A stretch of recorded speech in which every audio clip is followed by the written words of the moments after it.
I didn't think much of it when my son showed up that morning without warning. He was unusually affectionate, insisting he needed to double-check my old car to make sure it was safe. I brushed it off as one of his rare moments of concern. But later that night, when I slid my hand beneath the chassis and touched the icy shell of a tracking device, something inside me shifted, quietly, deeply. I didn't bring it up. I didn't ask why a grown man suddenly needed to monitor where his mother went.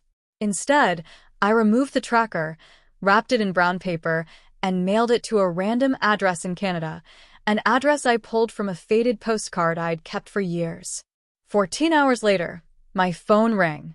His voice was frantic. "Mom, where are you?"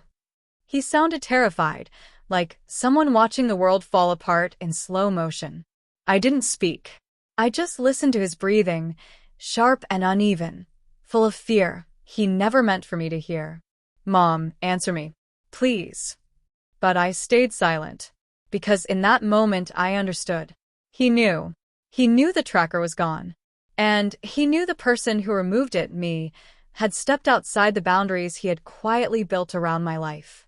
When he finally spoke again, the words sliced right through me. "Did he take you?" There was a time when my son looked at me with something close to faith. When he was small, gentle, following me around with scraped knees and endless questions. I raised him alone. I gave him the patience his father never learned, the stability I built with my own 2 hands, the love I never withheld. But love shifts when greed, resentment, and entitlement start rotting the edges.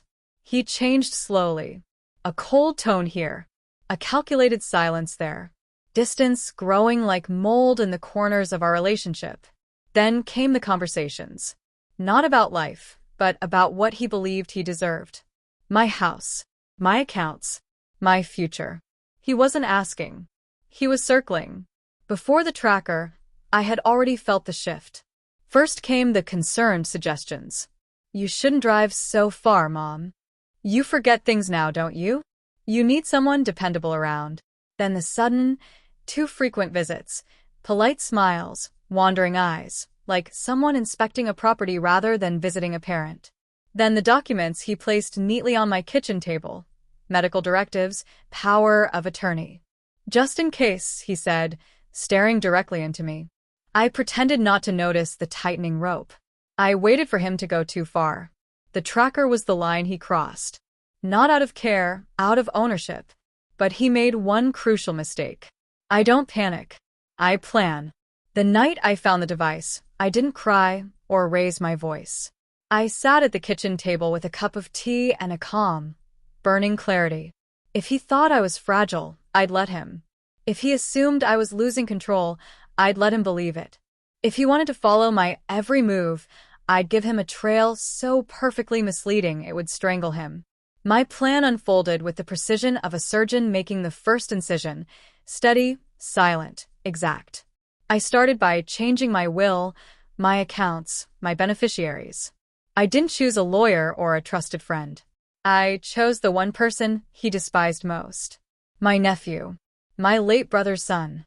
The child who grew up unnoticed while mine grew up entitled. The one who actually cared. Piece by piece, signature by signature, I moved everything, property, savings, investments, into his name. Legal. Final. Irreversible. I didn't hide what I was doing. I simply didn't announce it. And then I mailed the tracker to Canada. Let him think I had disappeared. Let him imagine someone had taken me. Let him suffocate in the very silence he had created. While he unraveled, I signed the final document, the one that ensured he would never again have power over any part of my life. I removed him as my next of kin. I replaced him with the nephew he barely remembered. The one who knew how to stand beside someone without trying to own them. He showed up at my door 10 hours after his panicked call. Pale, shaking, desperate. "Mom, tell me who has you. Tell me who you're with." I looked at him, my son, fully grown, but trembling like a frightened boy, and felt something unexpected. Not revenge. Not satisfaction. Just freedom. "I'm exactly where I should be," I said softly. "And I chose who is with me." He blinked, confused, until he saw my nephew step into the room, calm and certain. "You," my son spat. "Me," my nephew replied quietly. My son turned to me, hurt twisting across his face. "You replaced me?" "No," I said.